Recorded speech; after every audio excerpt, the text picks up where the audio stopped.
आमची कोकणची ट्रिप ठरली. पण मी अगदी माझ्या वयाप्रमाणे म्हणत होते, की नको रे, मला नाही जमणार, मुलाला सांगत होते. तर त्याने मला जेव्हा हे श्री रामकृष्ण आनंदवन हे रिसॉर्ट दाखवलं, त्यावेळेला खरोखर असं ते पाहिल्यानंतरच तिथेच पुण्यातच असं वाटलं, की आपण जावं, पाहावं. आणि त्यानंतर आम्ही आलो.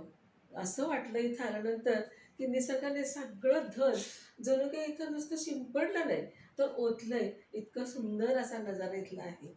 इथलं सगळे इथलं बांधकाम, इथल्या बिल्डिंग, इथल्या रूम्स इतक्या क्लीन आहेत, टॉयलेट्स इतके क्लीन आहेत, भरपूर पाणी, भरपूर लाईट्स आणि सगळा जो स्टाफ आहे मुख्यतः, तो खूप छान आहे, खूप कोऑपरेटिव्ह आहे. कुठली गोष्ट आम्ही त्यांना मागितली आणि त्यांनी लेट केलं आहे असं नाही, लगेच आम्हाला त्यांनी आणून दिली.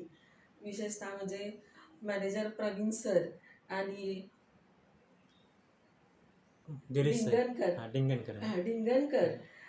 त्या त्या दोघांनी आम्हाला खूप कोऑपरेट केलं. त्यांचं नाव मला डिंगणकरांचं आता आठवेना. काय नाव आहे त्याचं? हां, बागोजे पप्पांचं ना इकडे होते. तर त्यांनी खूप आम्हाला छान असं कोऑपरेट केलं. प्रत्येक गोष्ट कशाच्याही कमी पडू दिली नाही. फूडसुद्धा